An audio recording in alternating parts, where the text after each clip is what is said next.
کو کس نے مسیحا بنا دیا؟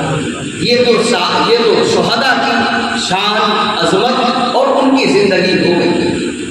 اب سرکار دو عالم صلی اللہ علیہ وسلم کو دیکھیں، ہمارے اور آپ کے آقا سرکار دو عالم، بھئی ہم اور آپ اگر کسی کام کے لیے کہیں جاتے ہیں، کام پورا ہو جانے کے بعد واپس لوٹ کے آ جاتے ہیں، اسی طرح ہمارے اور آپ کے پیغمبر سرکار دو عالم کو جس کام کے لیے اللہ نے بھیجا، جب وہ کام مکمل ہو گیا، دین اسلام اللہ کے بندوں تک پہنچانا تھا، کام مکمل ہوا تو اللہ نے آیت نازل فرمائی الیوم اکملت لکم دینکم۔ سرکار دو عالم کو اشارہ فرمایا رب نے کہ اب آپ کا کام پورا ہو گیا، اب عنقریب ہم آپ کو اپنے پاس بلا دیں گے۔ سرکار دو عالم صلی اللہ علیہ وسلم کو جب خبر ہوئی، آخری حج تھا، حجۃ الوداع کے موقع پر سرکار نے خطبہ دیا اور لوگوں کو جمع کر کے کہا، اے لوگوں، قرآن کو مضبوطی سے پکڑے رہنا، میری اہل بیت کو مضبوطی سے پکڑے رہنا، اور اے لوگوں، ایک دوسرے کے حقوق کو ادا کرتے رہنا، ایک دوسرے کے حق کو ادا کرتے رہنا۔ بلکہ اور ایک روایت ہے، سرکار دو عالم صلی اللہ علیہ وسلم جب حج سے واپس آ گئے، آخری حج تھا، مدینہ طیبہ میں حضرت بلال حبشی کو حکم دیا، اے بلال مدینہ میں جاؤ اور لوگوں کو اعلان کرو۔ سرکار دو عالم نے مسجد نبوی میں جمع ہونے کے لیے کہا ہے۔ جب یہ اعلان حضرت بلال حبشی نے مدینے کی گلیوں میں کیا ہے کہ محمد رسول اللہ مسجد نبوی میں بلا رہے ہیں، تو سارے لوگ اس طرف بھاگتے ہوئے مسجد نبوی میں تشریف لائے۔ تاریخ بتاتی ہے دکان میں بیٹھا تھا، دکان کھلی چھوڑ دیا، کھیت میں بیٹھا ہے، کھیت کو چھوڑ دیا، کسی کام میں لگا ہوا ہے، کام کو روک دیا، کچھ کر رہا ہے، اس کو چھوڑ دیا، کھانا کھا رہا ہے، بند کر دیا، کھانا بن رہا ہے، بند کر دیا گیا۔ سارے لوگ دوڑ بھاگ کر کے مسجد نبوی میں آ گئے۔ مسجد نبوی میں اتنی زیادہ تعداد ہو گئی، مسجد نبوی پوری بھر گئی، باہر بھی لوگ کھڑے تھے۔ سرکار دو عالم منبر پہ تشریف فرما ہوئے، پھر نصیحت فرمائی، اے لوگوں، اللہ کا حق ادا کرتے رہنا، تم ہمارے حق کو نہ بھولنا، اہل بیت سے محبت کرتے رہنا، قرآن کریم کو اپنے مضبوطی سے پکڑے رہنا، اور لوگوں کے حق ادا کرتے رہنا۔ لوگوں کے حق کی ادائیگی کی اہمیت سمجھانے کے لیے سرکار دو عالم نے کہا، اے لوگوں، اگر کسی کے اوپر کسی کا حق میرے اوپر اگر کوئی باقی ہو، اگر میں نے کسی کا پیسہ لیا ہو، اگر میں نے کسی سے قرض لی ہو، اگر میں نے کسی کا دل دکھایا ہو، اگر میں نے کسی کو ستایا ہو، اگر میری ذات سے کسی کو نقصان ہوا ہو، تو میں تمہارے سامنے موجود ہوں۔ اے لوگوں، اگر تم میں سے کسی کا بھی حق میرے اوپر کوئی بھی ہو تو آؤ، ہم سے تم واپس لے سکتے ہو۔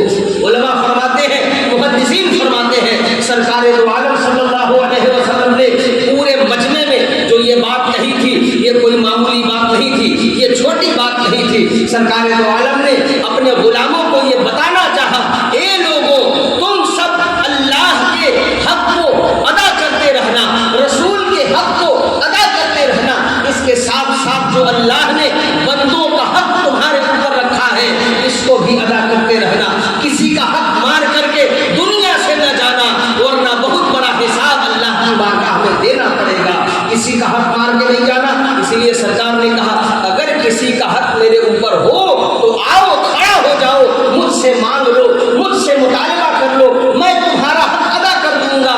کل قیامت کے دن مجھ سے حق نہ مانگنا، آج جس کا حق میرے اوپر ہو مانگ لو۔ کوئی کھڑا نہیں ہوا، اچانک ایک شخص کھڑا ہوتا ہے اور وہ آگے بڑھتا ہے، کہا، یا رسول اللہ، ہمارا حق آپ کے اوپر ہے، کیا تمہارا حق ہے؟ کہا، ایک مرتبہ آپ نے ہلکا سا ایک گھوسا ہم کو مارا تھا، میں بھی مار کر کے بدلہ لینا چاہتا ہوں۔ وہاں صحابہ موجود تھے، حضرت عمر بھی موجود تھے، حضرت ابو بکر بھی موجود تھے، حضرت عثمان غنی بھی تھے، حضرت مولا علی بھی تھے۔ وہ آگے بڑھے، کہا، میں بھی مارنا چاہتا ہوں، میں بدلہ لینا چاہتا ہوں، میرا حق آپ سے مجھے چاہیے۔ وہ سرکار کے قریب بڑھتا چلا آ رہا ہے۔ حضرت عمر فاروق کھڑے ہو گئے، آقا کریم صلی اللہ علیہ وسلم کی طرف دیکھا اور اس کو کہا، تم واقعی میں سرکار سے بدلہ لو گے؟ اس نے کہا، ہاں، میں آ رہا ہوں۔ سرکار دو عالم صلی اللہ علیہ وسلم کی طرف دیکھا، کہا، سرکار حکم فرمائیں، میں اس کا کام تمام کر دیتا ہوں۔ سرکار دو عالم نے ارشاد فرمایا، نہیں، آنے دو، اس کی نیت ٹھیک ٹھاک ہے، اس کو آنے دو۔ یہ قریب آئے، قریب آ کر کے سرکار دو عالم کے پیچھے کھڑے ہوئے۔ سرکار دو عالم نے اپنے کرتے مبارک کو پہنا ہوا تھا۔ اس نے کہا، یا رسول اللہ، جب آپ نے مجھے مارا تھا تو تو میری پیٹھ ننگی تھی، لہذا آپ بھی اپنے کرتے کو اوپر کریں، آپ کی پیٹھ ننگی ہوگی تبھی میں بدلہ لے پاؤں گا۔ سرکار دو عالم نے بنا کچھ کہے اپنے کرتے مبارک کو اوپر کیا، پیٹھ ننگی ہو گئی، پیٹھ ننگی ہو گئی۔ جب پیٹھ کھل گئی تو وہ آدمی، وہ صحابی قریب آتے ہیں، سرکار دو عالم کے پیٹھ مبارک پہ ایک مہر لگی ہوئی تھی جس کو مہر نبوت کہا جاتا ہے، نبوت کی ایک مہر لگی ہوئی تھی۔ وہ صحابی قریب آتے ہیں، پیٹھ کے پیچھے جاتے ہیں اور جو مہر لگی ہوئی تھی اس مہر نبوت کو چوم لیتے ہیں۔ چومنے کے بعد سرکار کے قدموں کو پکڑ کر کے عرض کرتے ہیں، یا رسول اللہ میں آپ کا گستاخ نہیں ہوں، بس میری نیت یہ تھی کہ آپ کی پیٹھ کھل جائے، مجھے مہر نبوت چومنے کا موقع مل جائے۔ اللہ نے یہ سعادت مجھے عطا فرما دی ہے، میں نے آپ کے نبوت کے مہر کو چوم لیا ہے، بس اس کے لیے میں آپ کے قریب آ رہا ہوں۔ سبحان اللہ۔ یہ سرکار دو عالم کی شان تھی۔